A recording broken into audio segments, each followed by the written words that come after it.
दोस्तों, आज हम पढ़ने वाले हैं क्लास 12th हिस्ट्री का चैप्टर 8 जिसका नाम है किसान, जमींदार और राज्य कृषि समाज और मुगल साम्राज्य। तो आइए दोस्तों, हम इसे डिटेल में एनिमेशन से समझते हैं। 16वीं और 17वीं सदी में भारत की ज़्यादातर आबादी गांव में रहती थी। लगभग 85% लोग खेती पर डिपेंड थे। गांव में छोटे किसान भी रहते थे और बड़े जमींदार या फिर भूमिहर लोग भी। दोनों ही खेती से होने वाले फसल में अपना हिस्सा चाहते थे। इसी कारण उनके बीच कभी सहयोग होता था तो कभी झगड़े और प्रतियोगिता भी होती थी। इन सभी रिश्तों से मिलकर गांव का समाज बनता था। इस समय गांव में बाहरी ताकतों का असर भी बढ़ने लगा। इनमें सबसे ताकतवर मुगल शासन था। मुगल राज्य अपनी कमाई का बड़ा हिस्सा किसानों से लिए गए कर से प्राप्त करता था। इसलिए राज्य के अधिकारी गांव में आकर लगान तय करते, कर वसूलते और हिसाब किताब रखते। वो ये भी देखते कि खेती सही तरीके से हो रही है या नहीं, ताकि राज्य को समय पर कर मिल सके। धीरे धीरे खेती सिर्फ खाने के लिए नहीं बल्कि बेचने के लिए भी होने लगी। इसलिए गांव में व्यापार, बाजार और पैसों का इस्तेमाल बढ़ा। इससे गांव का संबंध शहरों से मजबूत हो गया और ग्रामीण अर्थव्यवस्था व्यापार से जुड़ने लगी। किसान और कृषि उत्पादन।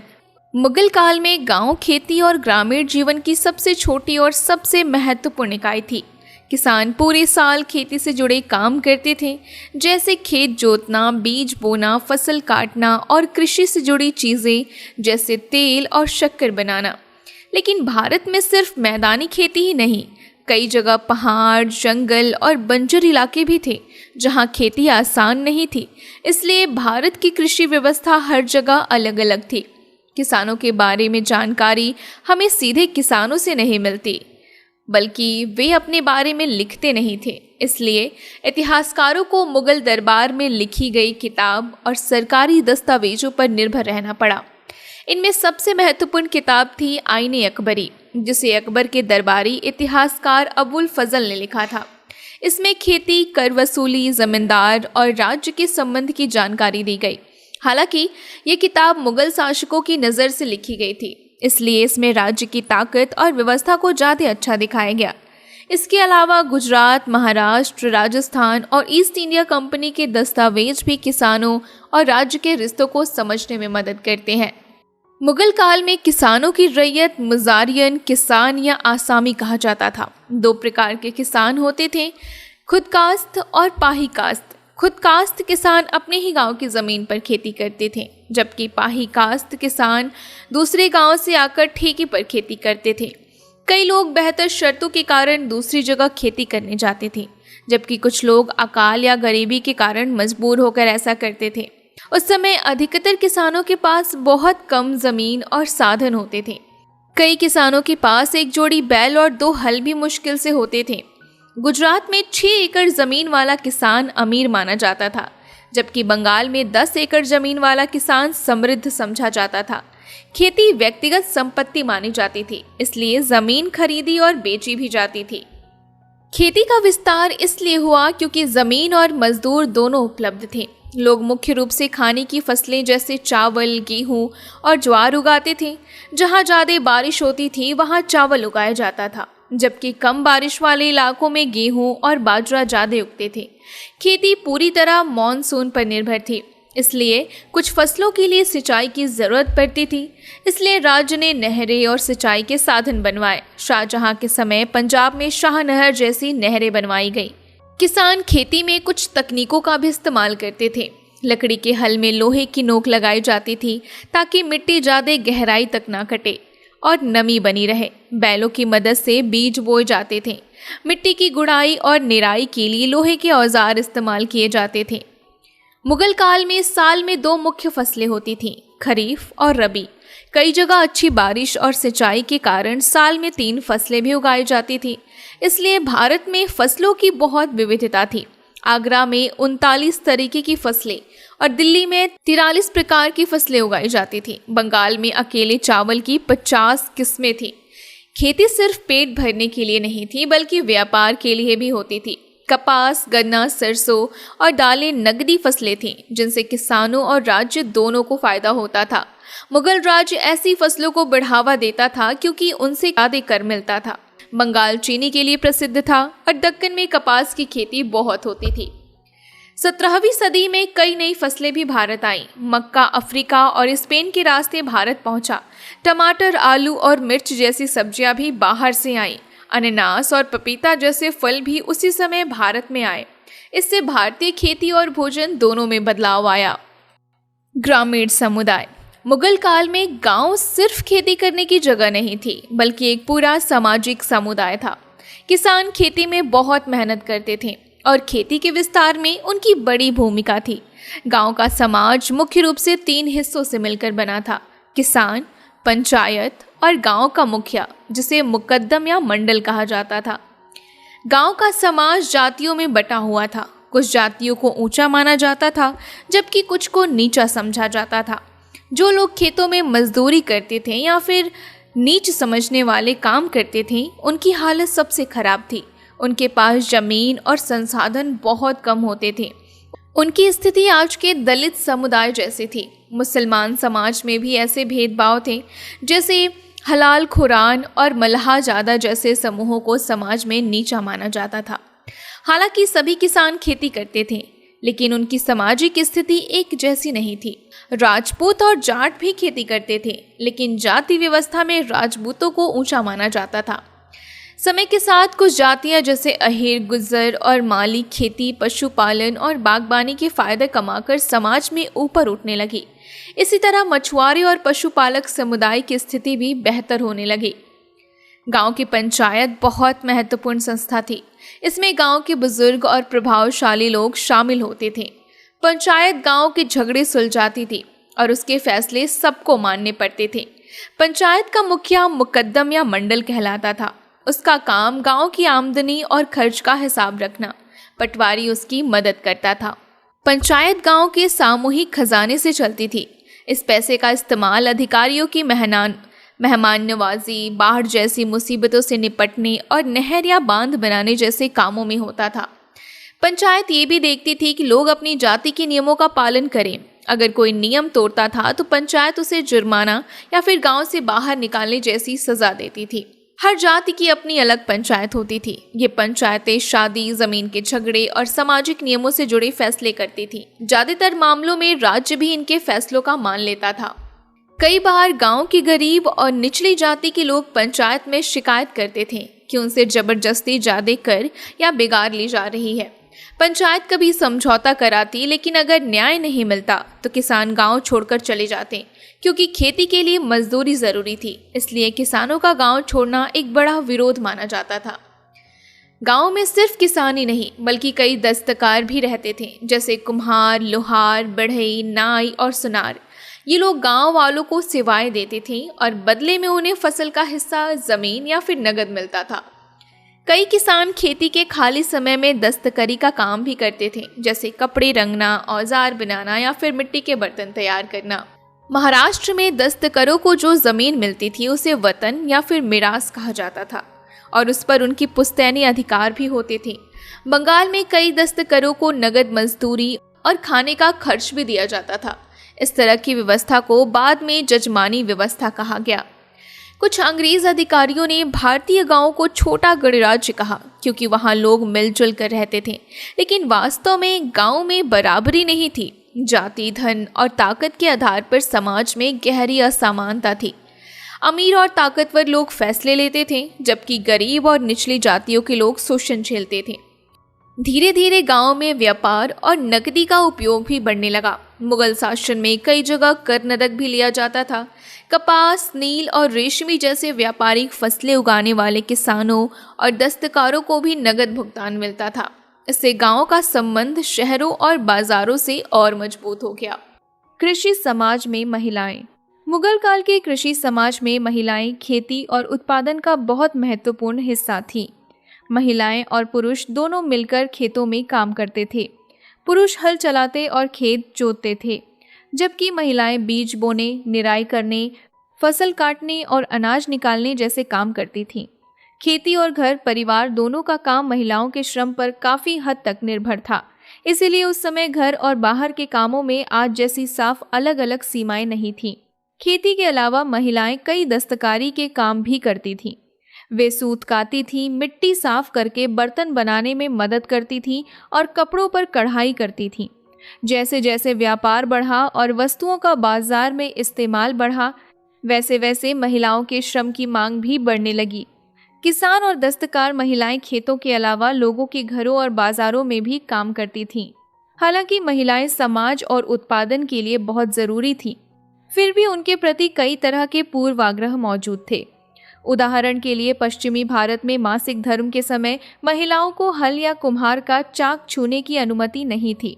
बंगाल में भी उस समय महिलाएं पान के बगीचों में नहीं जा सकती थीं।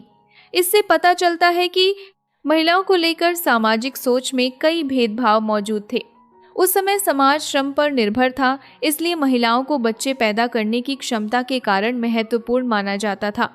लेकिन कुपोषण, बार बार गर्भधारण और प्रसव के दौरान मौतों के कारण महिलाओं की संख्या कम रहती थी। इसी वजह से कई ग्रामीण समाजों में दहेज की जगह दुल्हन की कीमत देने की परंपरा थी। तलाकशुदा और विधवा महिलाओं को दोबारा शादी करने की अनुमति भी थी, जो उस समय के संभ्रांत समाज से अलग बात थी।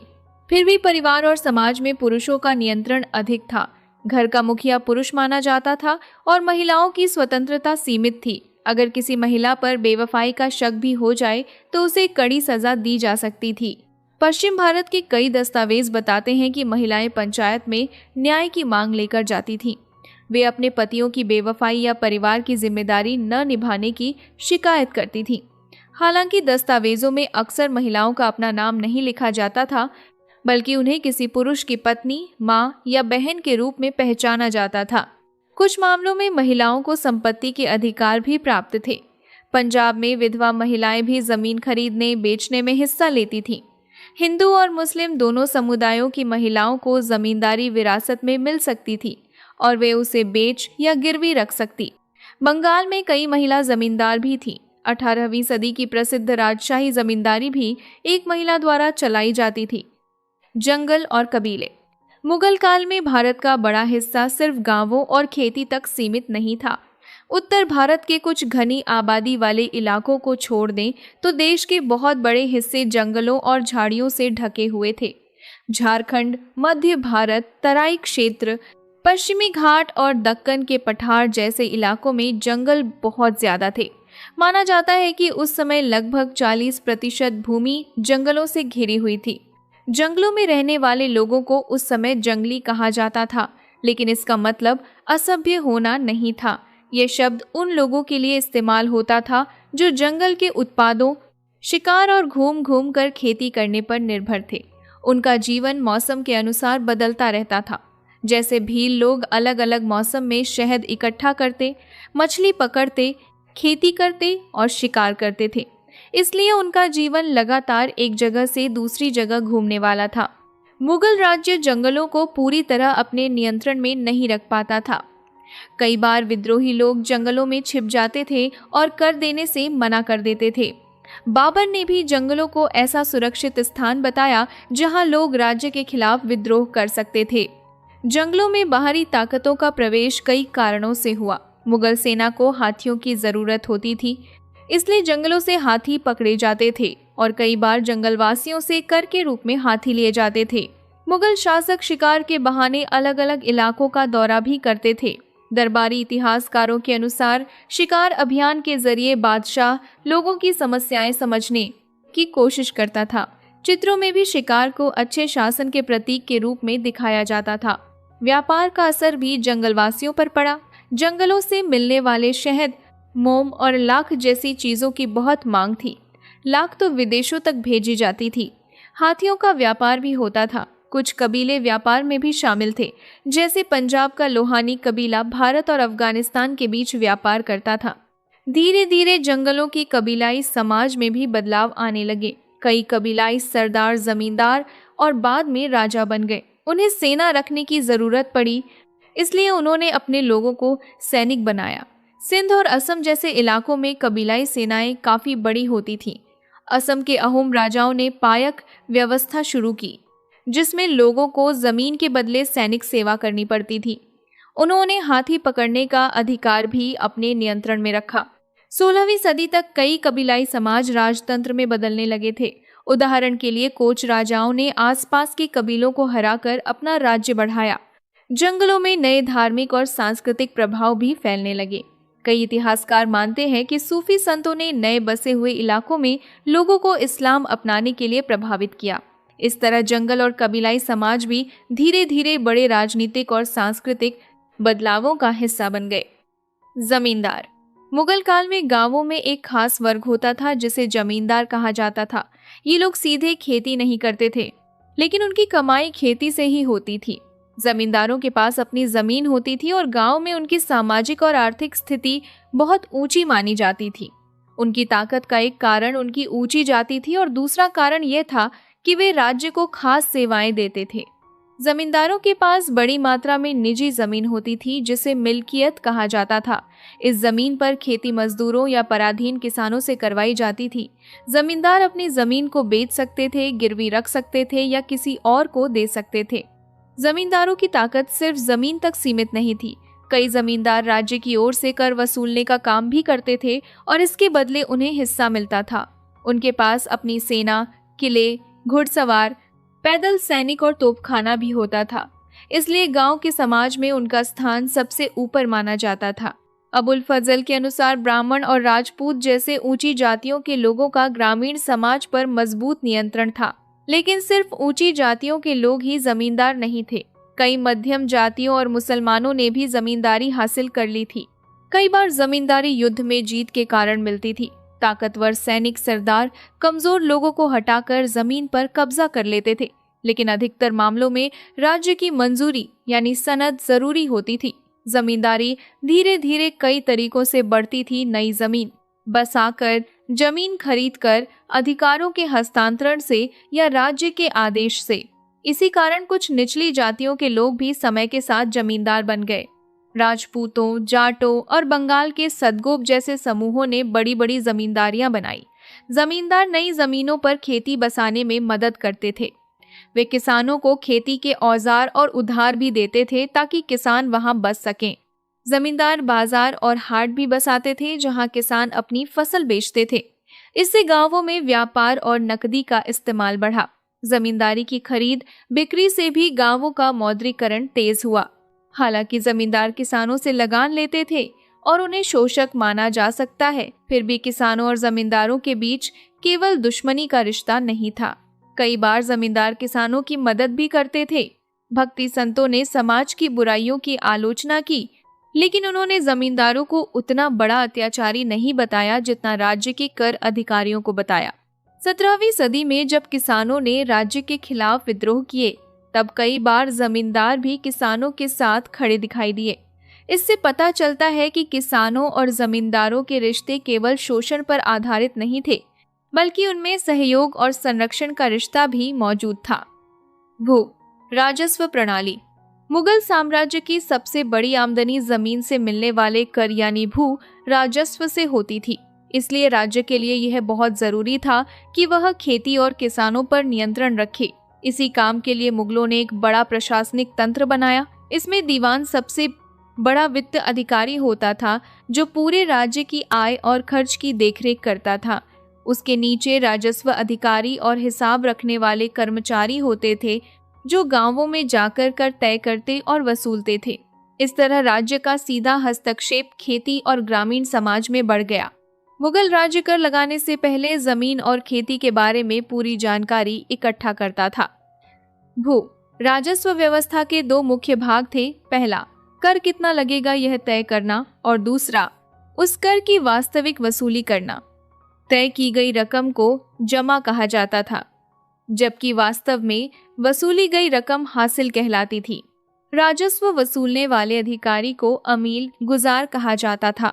अकबर ने आदेश दिया था कि किसान जहां संभव हो नकद में कर दे, लेकिन जरूरत पड़ने पर फसल के रूप में कर देने की सुविधा भी रहे।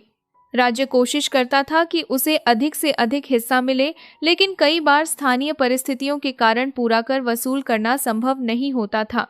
मुगल प्रशासन ने खेती वाली जमीन और खेती योग्य खाली जमीन दोनों की नाप करवाई। अकबर के समय अबुल फजल ने आइन ए अकबरी में इन सब का विस्तृत विवरण दिया। बाद के शासकों ने भी जमीन की माप और रिकॉर्ड रखने का काम जारी रखा। उदाहरण के लिए औरंगजेब ने सन 1665 में आदेश दिया कि हर गांव में किसानों की संख्या का सालाना हिसाब रखा जाए। हालांकि पूरे साम्राज्य की जमीन की नाप पूरी तरह सफल नहीं हो पाई, क्योंकि भारत के कई बड़े हिस्से जंगलों से ढके हुए थे और वहां तक प्रशासन की पहुंच सीमित थी। चांदी का बहाव। मुगल साम्राज्य 16वीं और 17वीं सदी के दुनिया के सबसे बड़े और शक्तिशाली साम्राज्यों में से एक था।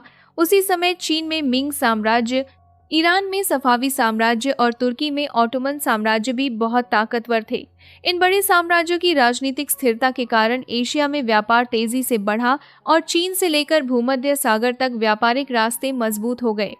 इसी समय समुद्री खोजों और नई दुनिया के खुलने से यूरोप और एशिया के बीच व्यापार बहुत बढ़ गया।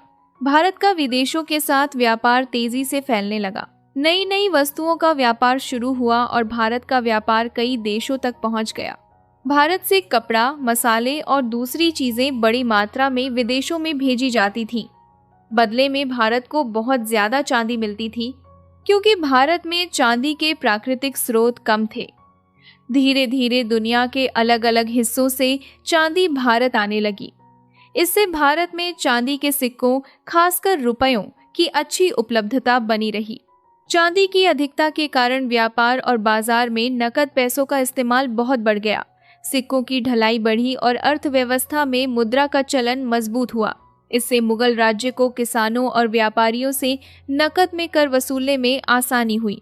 लगभग सन 1690 में भारत आए इटली के यात्री जियोवानी फ्रांसिस्को जेमेली कारेरी ने लिखा कि दुनिया के कई हिस्सों से चांदी भारत पहुंचती थी। उसके विवरण से पता चलता है कि उस समय भारत में व्यापार, नकदी और वस्तुओं का आदान प्रदान बहुत बड़े स्तर पर हो रहा था। अबुल फजल की आईने अकबरी। आईने अकबरी मुगल काल की एक बहुत महत्वपूर्ण किताब थी, जिसे अबुल फजल मुबारक ने अकबर के आदेश पर लिखा था। ये 1598 ईस्वी में कई बार संशोधन के बाद पूरी हुई। ये किताब अकबरनामा का तीसरा भाग थी। अकबरनामा की पहली 2 जिल्दों में अकबर के शासन का इतिहास था, जबकि तीसरी जिल्द यानी आईने अकबरी में मुगल साम्राज्य के प्रशासन, नियमों और व्यवस्था की जानकारी दी गई थी। आईने अकबरी में दरबार, सेना, प्रशासन, कर व्यवस्था, प्रांतों की जानकारी, लोगों की संस्कृति, साहित्य और धार्मिक परंपराओं का विस्तार से वर्णन है। इसमें मुगल साम्राज्य के अलग अलग सूबों और प्रशासनिक इकाइयों के बारे में आंकड़ों के साथ जानकारी दी गई थी। इसी कारण ये किताब इतिहासकारों के लिए जानकारी का बहुत बड़ा स्रोत मानी जाती है। इस किताब का मुख्य उद्देश्य अकबर के विशाल साम्राज्य को व्यवस्थित तरीके से समझना और प्रशासन को मजबूत बनाना था। इससे बादशाह को ये पता चलता कि अलग अलग क्षेत्रों में कौन से रिवाज, पेशे और व्यवस्थाएं चल रही हैं। लेकिन ये भी ध्यान रखना जरूरी है कि ये किताब शाही दरबार की नज़र से लिखी गई थी, इसलिए इसमें समाज को ऊपर के वर्ग के नज़रियों से दिखाया गया। आईने अकबरी 5 भागों में बांटी गई थी। पहले 3 भाग प्रशासन और शासन से जुड़े थे। पहला भाग शाही परिवार और महल की व्यवस्था के बारे में था। दूसरा भाग सेना, प्रशासन और शाही अधिकारियों की जानकारी देता था। इसमें विद्वानों, कवियों और कलाकारों की छोटी जीवनियां भी थीं। तीसरा भाग सबसे महत्वपूर्ण था, जिसमें राजस्व व्यवस्था, जमीन की माप, सूबों, सरकारों, परगनों और गांव की आर्थिक जानकारी दी गई थी। इसमें हर क्षेत्र की जमीन, कर, किले, जमींदारों और उनकी सेना की जानकारी तालिकाओं में दी गई। इससे उस समय की कृषि, समाज और प्रशासन की साफ तस्वीरें मिलती हैं। चौथे और 5वें भाग में भारत के लोगों की धार्मिक, साहित्यिक और सांस्कृतिक परंपराओं का वर्णन था। अंत में अकबर के विचार और शुभ वचन भी दिए गए थे। अबुल फजल ने इस किताब को बहुत सावधानी से तैयार किया था। उसमें कई बार संशोधन किए गए और जानकारी की सच्चाई की जांच भी करवाई गई। आंकड़ों को शब्दों और अंकों दोनों में लिखा गया, ताकि नकल करते समय गलतियां कम हो। फिर भी इतिहासकारों के अनुसार इस किताब में कुछ कमियां थीं। कई जगह आंकड़ों में छोटी गलतियां मिलती। सभी सूबों में से एक ऐसी जानकारी नहीं जुटाई गई थी। उदाहरण के लिए कुछ क्षेत्रों में जमींदारों की जातियों की जानकारी दी गई, लेकिन बंगाल और उड़ीसा के बारे में ऐसी जानकारी नहीं मिलती। इसी तरह मजदूरी और कीमतों की जानकारी मुख्य रूप से आगरा और उसके आसपास के इलाकों की थी, इसलिए पूरी भारत के लिए उसके लिए सही नहीं माना जा सकता। दोस्तों वीडियो अच्छा लगे तो इस वीडियो को लाइक कीजिए और चैनल को सब्सक्राइब कीजिए। Thank you for watching.